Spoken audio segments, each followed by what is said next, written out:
Please, human, help us. They locked my mother in a cage, the poor alien child begged.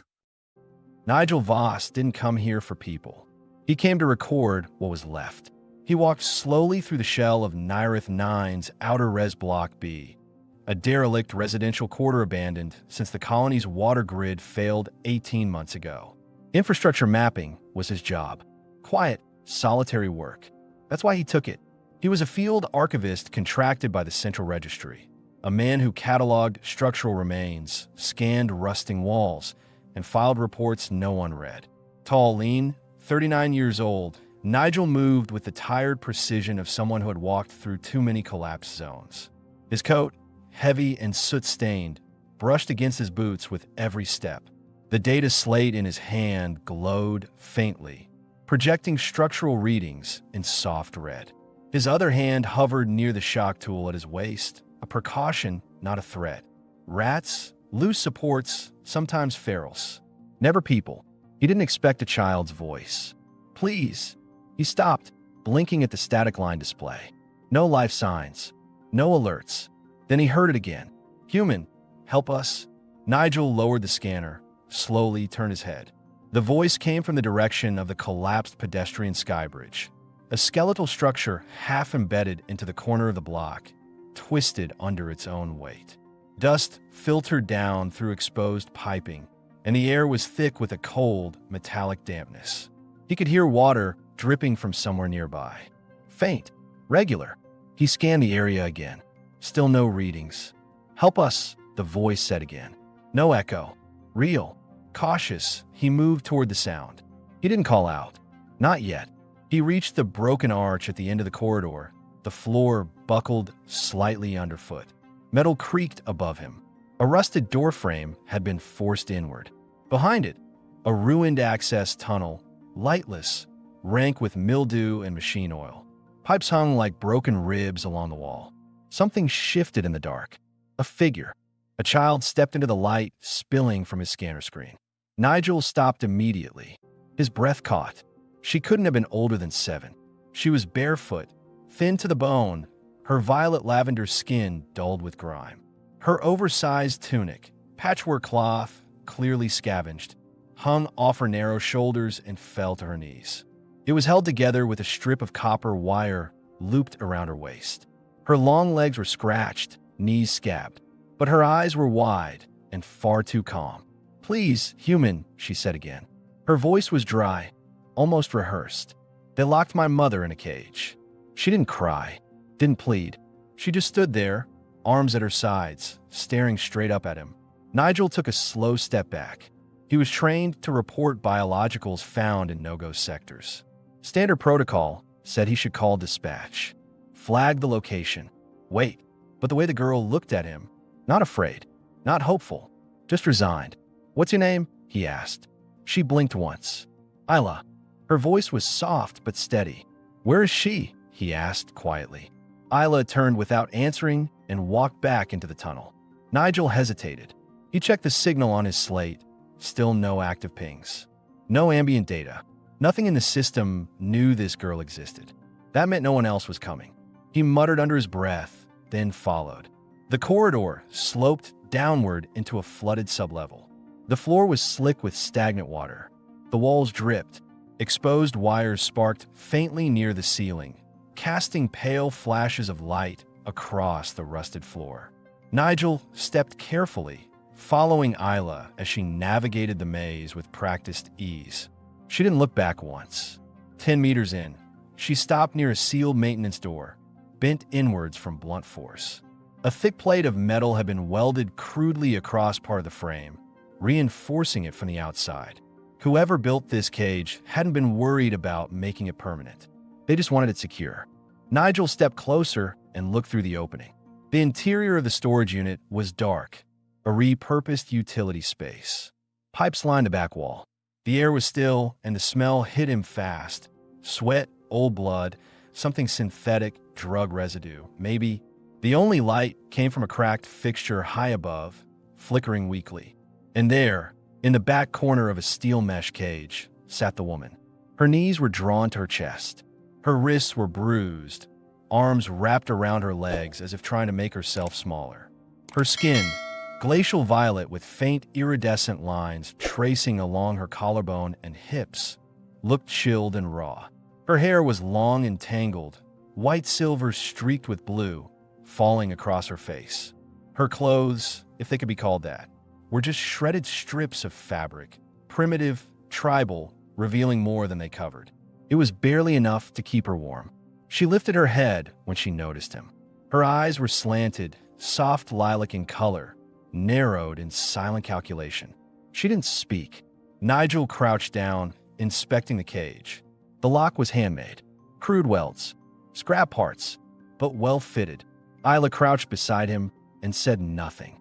She only stared at the woman, her mother. Nigel worked fast, using the flat edge of his scanner and a broken fastener pulled from his bag. The lock resisted, but not for long. After 40 seconds, it clicked. The door opened with a dull metal groan. Erinya didn't move. Nigel stood, waited. She rose slowly, using the wall for balance. Her legs trembled. Her hands gripped the edge of the cage before she stepped out. The garment she wore shifted with her, exposing more bruises along her thighs. The faint shimmer of alien tattoos stretched over malnourished muscle. She looked at him straight on. "Why?" she asked. Her voice was clearer than he expected. Tired, but not weak. Nigel didn't answer. He took off his coat, the only dry thing he had on him, and held it out. She took it with hesitation, wrapped it around herself, and held it tight across her chest. "I have food," he said quietly. "I live nearby. You can rest there." She said nothing. Isla looked at her mother, then took Nigel's hand without asking. Erinya watched that. Something shifted in her expression. Not trust, not relief, something more cautious. Like she'd seen this offer before and knew how it usually ended. Still, she nodded and followed. As they walked back through the tunnel, Nigel felt a tightness in his chest. Not panic, not regret, but weight. The kind that doesn't come from duty or orders, just a quiet understanding. He couldn't leave them. Not now. Not after seeing what someone else had already done. He didn't know what was coming next. But he knew one thing for certain. He wasn't reporting this. He was bringing them home. The walk back was longer than Nigel remembered. Maybe it was the weight of his coat on Erinya's shoulders. Maybe it was the uneven footsteps of a barefoot child beside him. Or maybe it was the silence, too heavy now, too full of what hadn't been said. His building wasn't much. The lights still worked on most floors, and the heat unit sputtered back to life twice a day. That was enough to keep out the frost that crept in from the fractured ventilation ducts. He lived alone on the 3rd level, in a repurposed storage compartment that had been converted into single-occupant housing long before the colony started falling apart. The doors still locked. The roof didn't leak. They made it better than most. They entered without a word. Erinya stepped in first, scanning the room like someone expecting another trap. Her posture was rigid, her bare legs shaking slightly as she moved across the cracked flooring.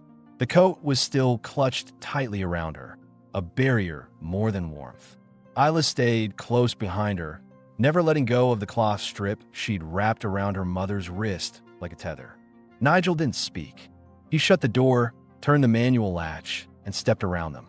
The room was small, a cot in the corner, a folded blanket on a storage crate, a water unit humming against the wall. A stack of ration packs sat beside a solar kettle. On the far side, under a vent that still pushed warm air, sat a shallow basin and a threadbare towel. He hadn't cleaned it recently. He hadn't expected visitors. "I don't have much," he said, voice low, "but you're safe here. No one else comes." Erinya didn't respond. She stood near the cot, unmoving.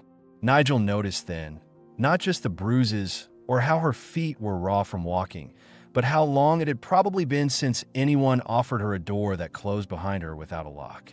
"I'll get you water," he added. He filled a cup from a tap and handed it over. Her fingers brushed his as she took it. She didn't thank him, just drank, slow, careful sips. Nigel opened a ration pack, preserved flatbread and nutrient mash. He handed one half to Isla. She took it silently, sniffed it, then looked at her mother. Erinya nodded once. Only then did the girl eat. Nigel noticed Erinya didn't touch her share. He didn't push it. Instead, He pulled the spare blanket from the crate and laid it down beside the cot. "You take the bed," he said. "I'll sleep on the floor." Still nothing. But when he turned away to adjust the heat valve, she sat. Gently, cautiously, Isla curled up beside her. Within minutes, the child was asleep, her head resting on her mother's thigh, arms drawn up tightly beneath the coat. Erinya stayed upright, her back against the wall, eyes open, scanning the door again and again. Nigel sat across from him. He didn't try to speak. He didn't ask questions, but he watched. He noticed how her body didn't fully relax, even though she wasn't in a cage anymore. He noticed the way her hand twitched, reaching up to fix a non-existent strap, remembering something that had once been there. He asked himself something then. A simple, quiet question. Why was she caged? Not just how or who, but why? And what kind of colony allowed it? He stared at the ration box on the floor, the ones he'd bought with leftover tokens. He remembered passing through the lower market levels weeks ago, hearing rumors of entertainment floors still operating in the dark, unregulated wings of Nirith 9. Places where rules stopped matching the moment supply shipments stopped coming. Places where people disappeared. Now he understood. She wasn't a scavenger. She wasn't homeless. She had been taken. And the child, used. Allowed to roam just far enough to beg. Maybe that had been the point. Draw someone close. Let pity do the work. But something had gone wrong. Isla had broken pattern. She hadn't led a slaver. She had led him, and no one was following. There was no syndicate behind the door. No armed pursuers. Just a cage welded in a hidden room, one man's sadistic idea of ownership, and two people he'd left behind when he got bored, or killed, or lost interest. Nigel exhaled slowly. Then he stood, pulled off his boots, and laid down on the cold floor. The heat vent clicked on above them, sending a soft stream of warmth into the center of the room. The silence grew heavier. Hours passed. He couldn't sleep. Every time his eyes closed, he heard the cage door open again. He saw Erinya standing there, not running, not speaking, just staring like she expected to be punished for being free. He opened his eyes. Erinya was still awake, sitting in the same position, but her head had tilted slightly to one side. Her eyes were closed, still breathing, still upright, but asleep. That was the moment he realized. This was probably the first time in days, maybe weeks, she hadn't had a sleep with one eye open. He turned his head and looked at Isla. The child had curled deeper into her mother's coat, mouth slightly open, breathing softly. He'd never wanted children. He didn't want anyone, really. But tonight, for reasons he couldn't yet explain, he felt responsible for both of them. Not out of guilt, not out of duty, just because someone had to be, and no one else had come. He closed his eyes, finally. He didn't dream. But when he woke in the early hours to the quiet sound of Erinya moving across the room, rinsing her hands in the basin with trembling fingers and wiping her face with the corner of the towel, he didn't speak. He just lay still and let her have the silence she needed. He didn't ask what she was doing. He didn't ask what had been done to her. He just watched, and she didn't stop him. Morning came without warning. No sun, no sky, just a shift in tone from the overhead light tube, finally flickering to full brightness. Nigel woke to the smell of warm metal and wet fabric. He blinked once, rubbed at the ache in his neck, and sat up. Erinya was sitting on the cot, fully clothed now, still in his coat, zipped up halfway, her bare legs crossed beneath her, one hand resting lightly on Isla's back. The girl was still asleep, tucked under the cot's thin blanket. Erinya stared at nothing. Not the door, not the vent, just the blank metal wall ahead of her. Nigel stretched, stood slowly, and didn't speak. He stepped to the heater unit, tapped the controls, and waited for it to cycle. The orange coil inside glowed faintly. The warmth took time. He turned and finally spoke. "You can shower. I mean wash. There's no privacy curtain, but the door locks." Erinya didn't answer at first. Then, without looking at him, she said, "Is the water warm?" "It's warm enough." She stood. Nigel stepped aside as she passed him. Not hurried, not timid, just deliberate. She walked barefoot to the basin. There was no door to the makeshift wash corner, just a wall divider and a shallow metal basin on a low shelf with a drain pipe fitted beneath it. Next to it sat the ragged towel, and a bar of soap wrapped in cloth. Nigel kept his back turned, not because he was embarrassed, because she deserved that choice. He kept his focus on the ration packs, opening a sealed pouch of starch powder and mixing it with water from the kettle. Steam drifted into the room. The smell wasn't pleasant, but it was food. Behind him, he heard quiet movement. Fabric unfastened, water poured, skin wiped clean. Her breathing stayed steady, controlled. She didn't speak. He didn't look. Not once. He added dried protein to his second cup and stirred it into something close to soup. When he turned, she was already redressed, wearing one of his old long shirts. It hung past her thighs, loose in the shoulders. Her tribal garment was folded neatly in a square beside the basin. Damp, she sat back on the cot and dried her hair with the towel in short, mechanical movements. Nigel handed her the cup. She accepted it. This time she ate. Isla stirred not long after. Her eyes opened slowly, scanning the room with the same strange maturity Nigel had noticed the day before, like she was taking inventory, checking for danger. Then she sat up and blinked hard. Her mother didn't say anything. She didn't need to. Isla crawled up beside her and leaned against her hip, still half dreaming. Nigel passed her a cup, too. The child took it, sniffed it, then drank. They ate in silence. But something in the room had changed. Less tension, less restraint. Erinya looked over at Nigel. Finally. Her voice was lower now, less strained. "You live here alone?" He nodded. "Yes." "No partner? No child?" "No." "No one asked where you were last night?" "No one ever does." A beat passed. "Why?" she asked. "I like quiet," he said, then paused. "And I don't trust people to stay." She stared at him. There was no pity in her expression. No judgment either. "You should have left me in the cage," she said, but the words didn't have bite. "I didn't want to." She looked away. Nigel sat across from her, resting his elbows on his knees. "How long were you down there?" Erinya didn't answer immediately. 12 days. Maybe more. You weren't reported missing. Your daughter didn't show on any registry scan. We're not registered. Her tone flattened. That's why they took us. He absorbed that in silence. "You from here?" he asked. "No. Transit ship. Broke down outside the colony. I was supposed to find temporary work. Isla was supposed to stay in the children's quarter. But she didn't. They flagged us undocumented. Took my job slot. Took my documents. After that, no one cared. And the man who locked you up?" She didn't answer. Nigel didn't push. Instead, he stood and crossed to the back of the room. He opened the top drawer of a steel cabinet and pulled out an old thermal blanket.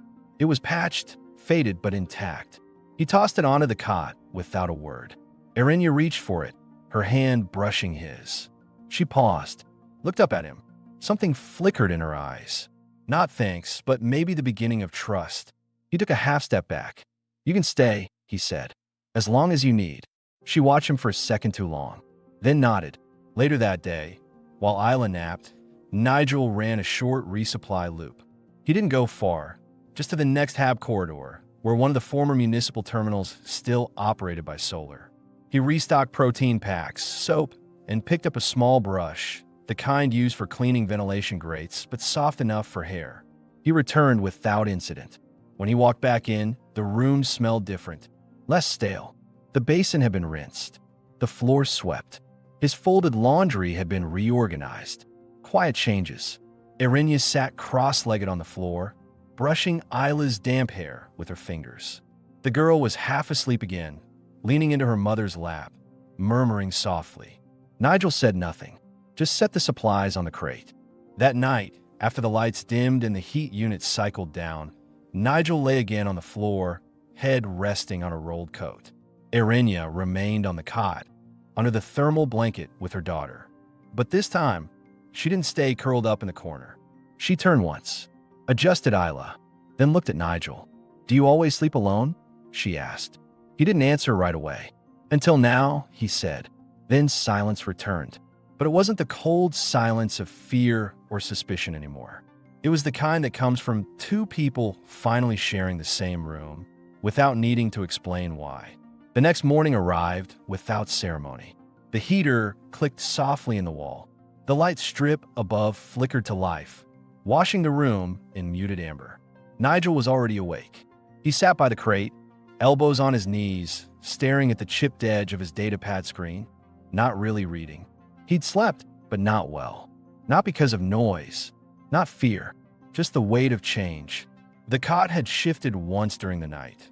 The sound of cloth moving, the quiet murmur of Isla in her sleep, and then again when Irinia adjusted the blanket over the girl's shoulders. Each movement small, intimate, controlled. She never spoke. Neither did he, but he hadn't felt alone. Now, as the heat settled back into the walls, Irinia sat up. Her hair, loose and slightly tangled, fell around her face. Nigel turned his head just enough to see her gently lift Isla from her lap and place her beside the wall, still under the blanket. She didn't ask. She stood, crossed the room, and walked to the basin. The coat she'd worn was folded over her arm. She wore only his long gray shirt now, oversized and loose around the collar. Her legs, pale violet, patterned with soft linear markings like faint ink, moved with a little more steadiness than yesterday. Nigel looked away, not out of embarrassment, out of respect. He heard the water splash, the subtle creak of the basin's edge, the soft intake of breath as she lowered herself to her knees and began to wash. He stayed seated, eyes on the far wall, listening. Water hit metal. Cloth dragged across skin. There was no curtain, no door, just that half wall that offered the illusion of privacy. But she hadn't asked for more. She hadn't hesitated. After a few minutes, the sounds changed. The rustle of a towel, her bare feet on the floor, then silence. Nigel turned only when he heard her voice. I used to do this every morning, before I went to the transport dock. He met her gaze. Her hair was damp now. She'd braided it loosely to one side, the white silver strands clinging gently to her collarbone. The shirt clung a little too. Clean now, the fabric darkened slightly from water. The old tribal sash had been hung carefully near the heater, drying in place. She hadn't thrown it away. It's a habit, she added. Makes the day feel real. Nigel nodded. I do the same. She stepped past him and sat on the edge of the cot. Isla was still asleep, her fingers curled near her chin. Irinia reached for the small brush Nigel had left the day before and gently ran it through her daughter's hair. Nigel stood quietly and walked to the heater panel. I'm going out, just to scan the next block. Shouldn't take more than an hour. She didn't respond immediately. Then she said, we'll be here. It was the first time she'd used that word, we. Not I, not she, we. Nigel nodded, pulled on his coat, and stepped outside. The corridors beyond his door were quiet, as always. Dust collected along the lower vents. Every footstep echoed through the walls. But this time, Nigel noticed how empty it truly felt. He walked his scan route slowly, checking for structural collapse in the adjacent wing. No issues, no movement, just time decaying concrete and pipe. When he returned 45 minutes later, he didn't knock. The door unlocked from the inside. Irinia stood there. Her hair was dry now, her skin cleaner, her posture stronger, and she wore the tribal sash again, draped over the shirt this time, fastened across one shoulder with a small wire clasp. The exposed skin along her hip caught the heater's light in a soft glow. The choice to wear it was deliberate, not a shame, not out of need, because it was hers. She stepped aside without speaking. He entered. The room smelled different. Not clean, just lived in. The towel had been rinsed and folded. The floor wiped. The crate organized. And on the cot, Isla sat with her legs crossed, chewing on a nutrient bar. She looked up at Nigel and said, quietly, "Thank you." He froze. The girl hadn't spoken more than 2 words since he met her. He nodded once. "You're welcome." Irinia closed the door behind him, locked it. For a while, no one spoke. Then she said, "You're wondering if I'm going to leave." "I'm not," he replied. She tilted her head. "Why not?" "Because if you were going to leave, you would have done it before the shower." That surprised her. Her lips parted slightly, then closed. She didn't deny it. "You gave me your coat," she said. "You gave us space. You weren't a threat." That's not what men usually wait to see. Her words weren't bitter, just factual, observed, stored. Nigel didn't answer. He stepped to the ration crate, pulled out a sealed bar, and handed it to her. She took it. "Do you really think we'll be safe here?" No one looks for what they think they threw away. That landed. Arenya sat, peeled the wrapper slowly, ate in silence. Across the room, Ala lay back and turned toward the wall, clearly starting to nap again. Her breathing was slower now, more peaceful, not from exhaustion, from safety. Arenya noticed. Her eyes softened. Then she looked up at Nigel again. When this shirt dries, she said, I'll wash yours. You don't have to. I know. Another pause. She set the rest of her ration bar aside and folded her hands in her lap. You keep looking at me like you expect me to fall apart, she said. I don't. Yes, you do, she said again, eyes narrowing. But I won't. I did that already. That part's done. He didn't reply. She stood, walked toward him, and stopped within arm's reach. I don't need saving, Nigel. His name, from her mouth, landed like something earned.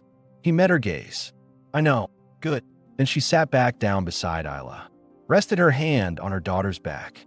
And for the first time, Nigel didn't feel like a rescuer. He felt like someone who'd been chosen to witness a moment and not ruin it. That night, as the lights dimmed and the air grew still again, Arenya moved the second blanket to the floor beside him. She didn't lie down. She just sat, shoulder to shoulder, and didn't move away. Not yet, but not because she was afraid to, because she wanted to decide for herself when.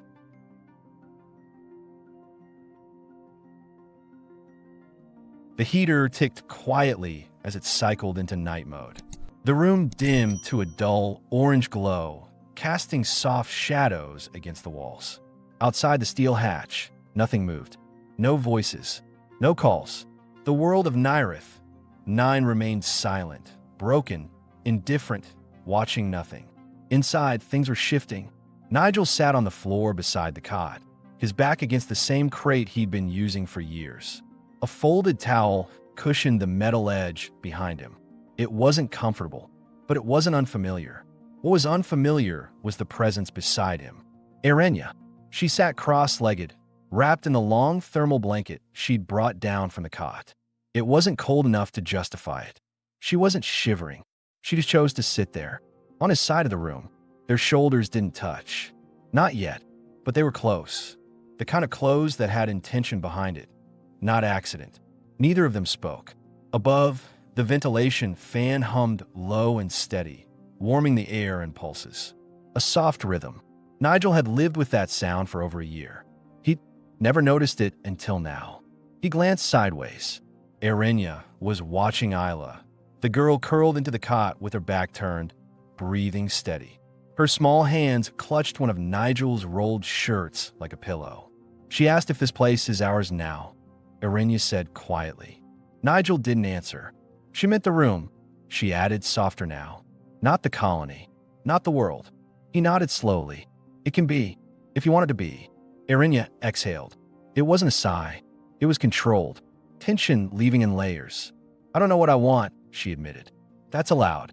I haven't had the luxury of not knowing for a long time. They sat in silence again. Nigel reached forward and opened a small tin of dried fruit. Ration grade, rehydrated pears and protein beads, barely sweet, slightly rubbery. He passed the container to her. Arenya took one. She didn't thank him. She didn't need to. She chewed slowly, thoughtfully. Nigel noticed then. The bruises on her thighs had started to fade. They were still visible under the hem of his shirt, but duller now. Yellow-green instead of deep purple. Her wrist, too, had lost some of its swelling. The shallow cuts had scabbed over. She looked not healed, but healing. He passed her the water flask next. She drank, then asked, How long have you lived like this? Here. He shifted against the crate. Since the last collapse. 14 months. Alone. He nodded. No one checked on you? Registry agents, internal medics, anything? I told them I was doing environmental reports. They don't ask questions when the paperwork is neat. She looked at him, almost amused. You're not what I expected. I get that a lot. A small smile tugged at her mouth. Brief, but real. Then it faded. You keep looking at me like I'm going to disappear. Nigel met her gaze. I'm trying to understand if you want to stay. She didn't respond right away.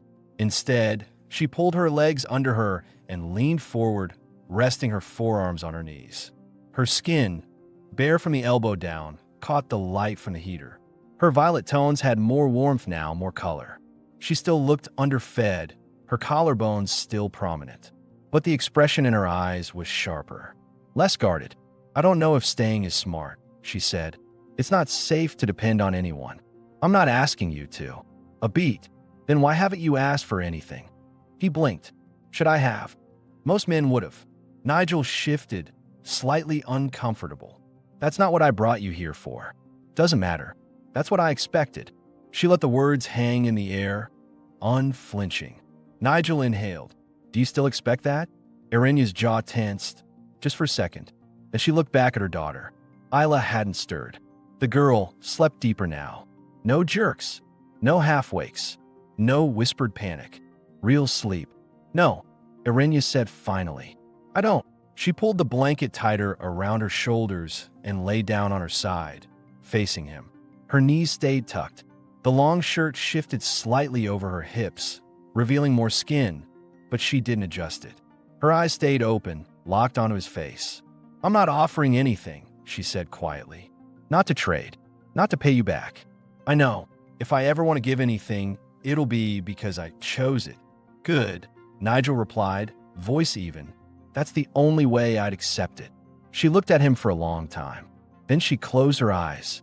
Nigel remained where he was. He didn't shift, didn't move closer.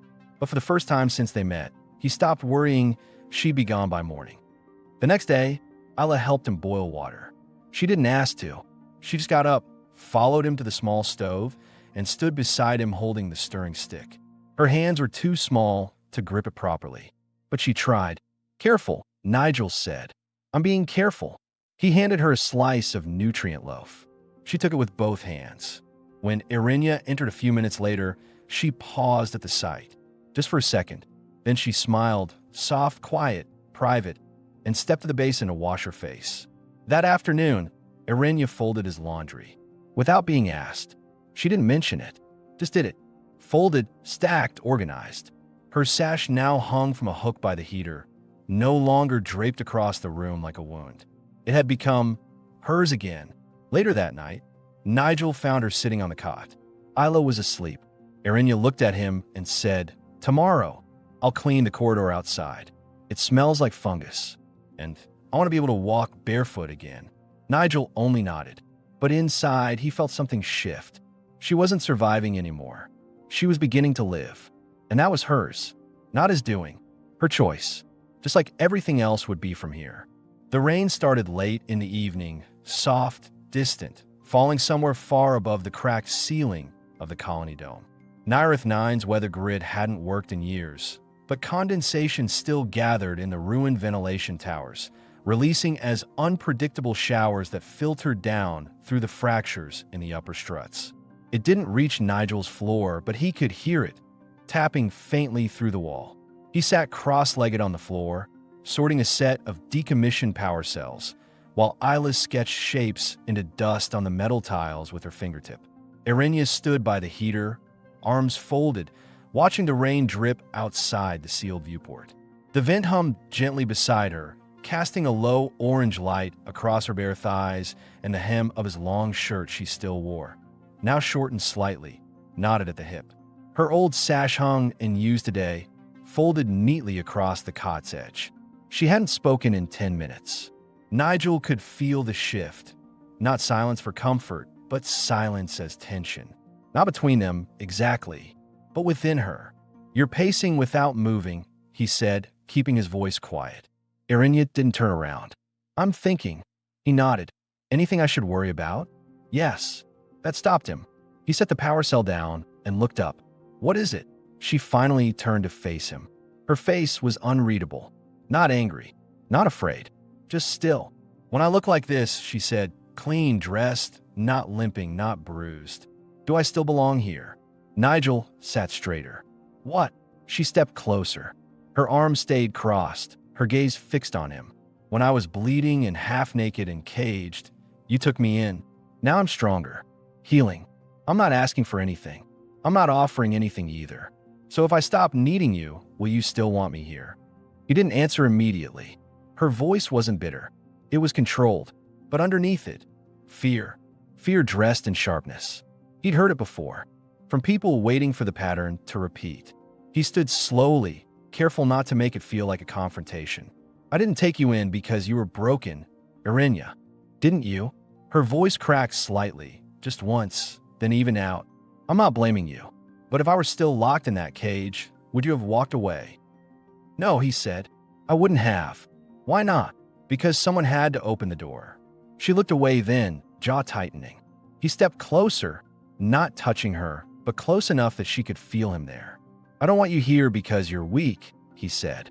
I want you here because when you stand like this, proud, clean, angry, I still see you. And I still want you here. She blinked, just once, then sat down slowly on the cot. Her arms dropped to her sides.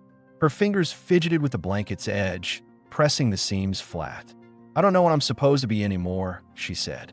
You don't have to be anything. That's worse, she murmured. He sat across from her.